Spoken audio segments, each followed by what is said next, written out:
1. This all took place in the mid-90s, in a little town, Ottawa, in Kansas. These are all true stories and experiences I had while living in that house. I'll post the experiences in chronological order, but first we'll describe the layout of the house. From front to back, you walk into the den, moving forward until you enter the kitchen, with a doorway to your right that leads to a bathroom and a master bedroom. If you continue through the kitchen, it leads to a dining room and living room on the left. If you go through the dining room further to the back of the house, it leads to the doorless room that we used for a computer room, and then 2 more bedrooms in the back. I put all this here because over the years family members switched rooms. First experience happened not long after moving in.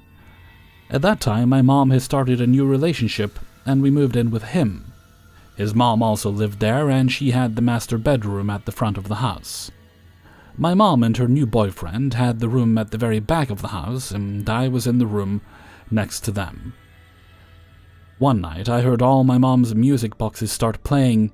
She had these painted clowns and such that sat on satin pillows and played music. They weren't creepy to me until this night. Anyways, I hear them all going off, and in my kid mind, I'm just annoyed my mom is in there playing when she told me it's bedtime. But they just kept playing. All at the same time. It was years later that my mom finally told me she wasn't playing with them. Experience 2 was probably the scariest experience of my life. I was still in one of the back bedrooms, but by this time my step-grandma had moved out, so my mom and her boyfriend were in the master bedroom at the front of the house. I was alone in the back. I have siblings, but they were back and forth between my mom and dad, so at this point, I was the only kid there. My mom and I had just come home from Walmart, and she had gotten me The Nightmare Before Christmas on VHS. Yep, showing my age. It was late, so she said I could watch it in the next day. So I put it on my dresser and went to bed. It was still wrapped in the cellophane and still in the Walmart bag. As I was falling asleep, I heard the plastic of the bag, and even with my nightlight, I couldn't see anything. I was scared, though, so I gently tossed my big white cat muffin man onto the floor at the foot of my bed, in the hopes that he would scare whatever it was away. Instead, he took off like a bat out of hell. I kept hearing the plastic, and was literally petrified. I couldn't even scream, I was so scared. I eventually woke up, and when I did, the movie was out of the case and on the floor. I simply can't explain how. Experience 3. I had a friend stay over, and this story still gives her chills. She had recently lost her mom in a car accident, and this was another attempt of her sleeping over. She would try, but she missed her mom and just wanted to be with her family. But this time she stayed the whole night. The experience itself wasn't scary for me, but I had a poster of The Crow. It was my first poster ever, and I loved it. But when I woke up, it was tacked upside down.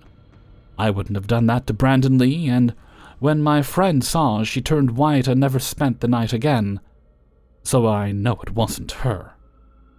At that time, my little brother was living with us again, but there's no way he could have reached the tacks at the top of the poster. My 4th experience was probably the second scariest. We had cats. Muffin Man still loved me. But one day, middle of the day, my brother was down the street playing football at the school, and I was home alone with my mom. I was in the computer room, and she was in the kitchen. The day before, my little brother had been pretending he had caught an alien. He had a huge plaster E.T. piggy bank that was probably 1.5 to 2 feet tall. It was ridiculous, really, but he had a rope tied around it because he had caught it, you know. So I'm at the computer, and all of a sudden I hear a loud crash from the rooms in the back, and here comes my cat Jara, with the other end of the rope tied all around her tail. Mind you, Jara was a tortie. They're kinda known for just being all around crazy, but for anything to keep that cat still long enough to tie something around her tail is kinda mind-boggling. But something did, and broke off E.T.'s head in the process. I can't explain any of these experiences. My mom ended up having a priest come in our house and bless the home. He stole my stone collection and Dreamcatcher. Still angry about that. But we did a little research and found that the property had burned down. I can't remember the dates now, but I don't think the spirit was demonic. I think it was a little girl named Margaret. Curious what everyone else thinks. I'll do a little digging and see if I can find any info about the fire. 2. My parents' house is haunted, and it permanently damaged me. It is also affecting other inhabitants of the house. Some data on the house. It was built by a rich noble family in 1674 in a little village in northern Germany as part of a bigger estate. It was supposed to house the servants, workers, gardeners, etc. Sadly, the construction of the main building was never started in the first place as money ran out. So after a few years, what has been built was sold to another family, and another one, and so on. The last family that owned it, the family father was very rich and had a lot of money in America. 1928 happened and, well, he shot himself in the head in order to not dishonor his family. The house was never the same after that. After World War II, the house was taken over by the GDR and repurposed. It housed a kindergarten, a shop, and communal government. After Germany's reunification, it was left empty until 2000-2001. My parents bought it for very cheap because it was a shambles. It needed a lot of work done, but my parents took the challenge and made this house a home. I've had a great childhood here, most of the time at least, and my sister moved back in with my parents because there's just so much room. She is going to inherit it someday, so it'll stay in the family. It all sounds like a happy ever after story, but not all people under that roof are alive. It started when I was 5 or 6. I was sleeping alone in my parents' bed when suddenly it started shaking. I thought that this wasn't real and the earth must be shaking. Well, imagine my surprise when I looked around the room and down the bed and saw it floating around 3 or 4 centimeters off the ground. I jumped off of it and ran to my parents, but as you can imagine, the bed was back to normal when I showed them. Another day, I was going to a room where a big goat head hangs on one of the walls. It was made out of clay and always kind of creeped me out because it follows you with its eyes. But this day, I will never forget. It was broad daylight. It spoke to me. It called out to me and said, in German of course, "Hello, hello, little boy, come here." That scared the hell out of me and I ran away. The head is still hanging there, and I've had multiple encounters with it. Sometimes its eyes look somewhere else and then just move back to look at you. It never spoke again, though. When I was around 10, a buddy and I took pictures for fun with an old camera. Sadly, this camera does not exist anymore. We captured white smoke coming out of the chimneys even though none of the ovens were lit. This was in high summer. I've heard voices multiple times in certain rooms of the house between these major events. Every time I walked in the house at night, it felt like something was following me. Sometimes something crept up to me and I had to run away. It wasn't pleasant. And of course all different kinds of sounds, steps, doors slamming, drawers opening, the whole shebang. I was 12 when I first saw him. I didn't sleep very well that night. I stood up from my bed and wanted to go to my parents. Already, when I took my first step, I felt so cold, and the room was darker than ever before. I went to my drawer and turned on the light. It worked, but it didn't flood the room as usual. I walked to the door that led to my parents' room. Opened it, but decided to have a last look back. I wish I didn't. I saw him coming out of the wall, a dark figure. It looked like a Dementor from Harry Potter. But I didn't know anything about Harry Potter at that time. With long, tree-like fingers, it reached after me and opened its mouth. I ran for my life and slept with my parents that night. I looked up photos of the man who killed himself in the house, and it had to be him. At 16 years old, I was talking to an ex on the phone, and I told the story about the man. Suddenly, the room filled with heavy breathing, and my phone started to stutter. It seems he didn't like what I said. We moved into another part of the house years later, and I got a new room. My parents' room wasn't renovated at the time, so I got to move in before them. That night I woke up from a good sleep, sat up, and looked at my door. My door had 2 blurred windows installed at the top. I saw multiple pairs of eyes staring me down. Then it began, something that was shaking the door and hammering like crazy. At this time I had become a Norse pagan. I've prepped the door with runes and prayed to the gods. I stood up and shouted to the door, "Go away, it's just me, you idiot." It stopped. It felt like the ghost took me for an intruder, but then realized he was mistaken. My sister's boyfriend has also seen dark figures in the barn and another figure walking past windows and doors. Even in daylight. He moved in later than all of us, of course, so he wasn't used to it. We've all seen it. It's part of the house. We all know it's there. No one doubts it. Now, how has this damaged me? For as long as I can remember, I saw eyes everywhere in the house. They were looking at me or at each other.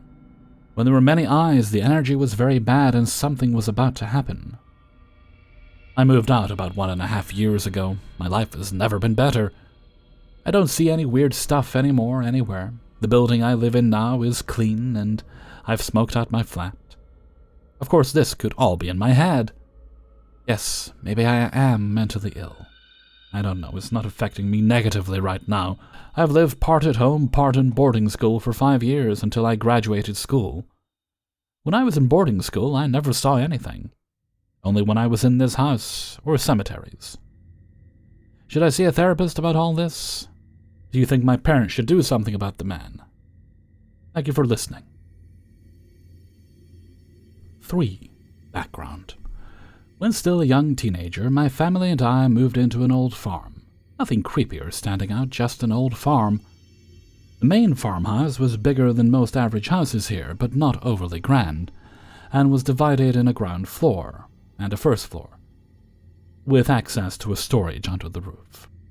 It was located about 1 hour drive from any major city, and about 20 minutes from the local village.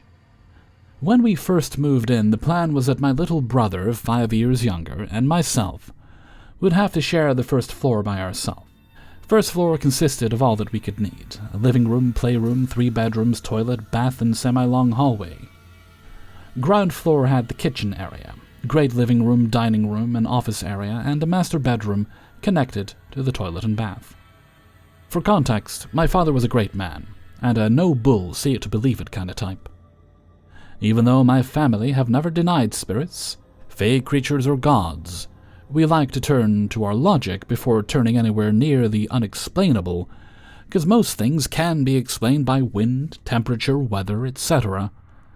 But we have had moments where we lacked explanations, and this is one of those moments.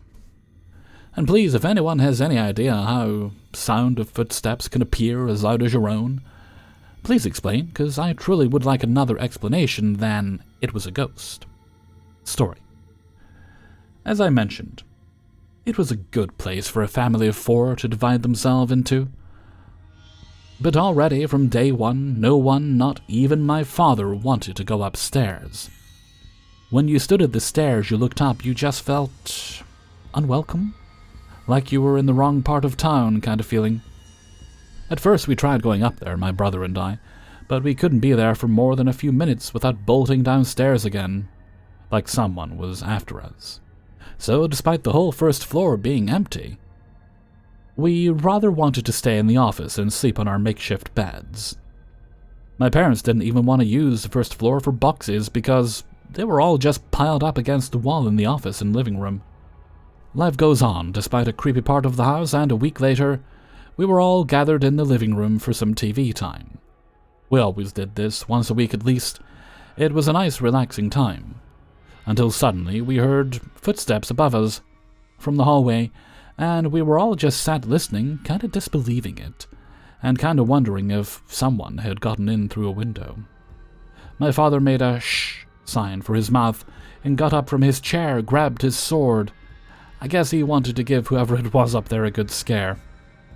He then continued over to the stairs, made a last look at us, as in, I got this, and walked up the stairs. We could hear how his footsteps and whoever was in the hallway was going to meet up where the stairs and hallway met. Then, as you would expect, a loud war cry from my father, shaking the house, and then silence. Nothing. My father returned, confused, disbelieving the whole scenario, and then, with the confused words, there was nobody there. He sat the sword in its place and returned to his chair, staring blank at the TV. With renewed courage, my brother and I tried the day after going back up there, and for the first time we had lived there, we got all the way to the living room in the end of the hallway. Seems stupid, but for us at the time it was truly an achievement of true courage. I remember the room was filled with dead flies everywhere and an enclosed smell. We were there for like 30 seconds. Bam! Something like a train running past us hit us in the chest, and we just ran screaming back downstairs, as in pure horror, screaming for our lives, to our parents who were running to us thinking someone had broken in. They heard the bam too. It sounded like a door getting slammed or kicked, though there was no door being closed or kicked at the time. My father this time walked upstairs and shouted something like, "Anyone here living or dead? This is my house now. You are under my roof now and follow the command of my rules. Accept it or screw off." And funny enough, for some weeks, we felt and heard nothing. Suddenly we were welcome upstairs. My brother and I started to use upstairs a little, still sleeping in the office, but we were just glad not to get hunted back downstairs when we were up there. We even cleaned the playroom and moved some Legos and stuff up there. I don't remember why, but one day I had to be home alone. Done it many times, just not that place. And it had never been a problem. That day it was only just for a few hours, so I sat down in the living room watching TV to kill time. And then footsteps from upstairs walking towards the stairs. I silently grabbed my phone, ran into my parents' bedroom, and, true child style, hid under the bed. It seemed like the best hiding spot at the time, since I would have had to pass the stairs to get outside. I laid there as silent as I could, and called my parents, all while I could hear the steps walk around the house, now inside the living room and office, which was both connected to the bedroom from separate doors. My parents were almost home and told me to stay off the phone and only say something if someone found me. I guess they didn't want me to give up my location if someone had actually broken in. It felt like hours. It must have realistically only been like 5 or 10 minutes or so. And then bam, the front door gets kicked in and my father runs straight for me, shouting to whoever, "If I find you, I'm going to rip your spine from your butt." As soon as I heard my father, I just remember shouting, "He's in the office!" I didn't want my father to get hurt or surprised, but again, nobody was there. This time my father had enough, and we moved to a new house the same week. There was more than just the footsteps going on, closets opening and closing, things falling from shelves. But only the footsteps that I haven't been able to explain, as I have with the old closets and bad shelves. We never really talked about it after we left, though we learned that the farmhouse had burned down a month after we moved from there. Sometimes I still think about it and wonder if my father ever saw or felt something up there. 4. My husband and I moved into the house we currently live in a little over 4 years ago. We live on Long Island, New York, in a very old colonial house built in 1907. Ever since moving in, we've experienced some very strange things. The first experience still freaks me out to this day. I left work early as I was sick with a cold. I went straight upstairs to our bedroom to take a nap. After lying in bed for a few short minutes, I heard the sound of someone coming up the stairs, clear as day, footsteps on each step. Now our staircase has 2 sets of stairs with a landing in between, so the entity made its way slowly up the first set, paused for a moment, then the second set. Our bedroom door sits at the top of the stairs. Whatever it was just stopped right at our door.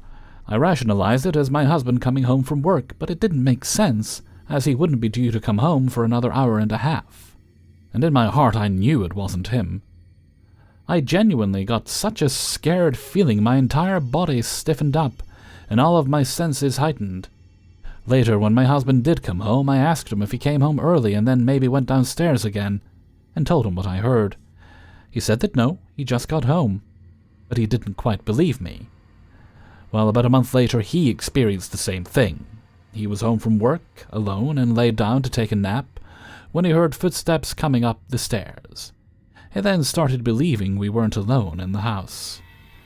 We had our baby boy in 2021, and one night I was up breastfeeding him.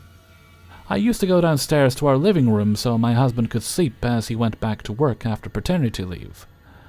So I'm sitting on my big, comfy armchair, snuggling our newborn who fell asleep in my arms, when I suddenly hear footsteps upstairs.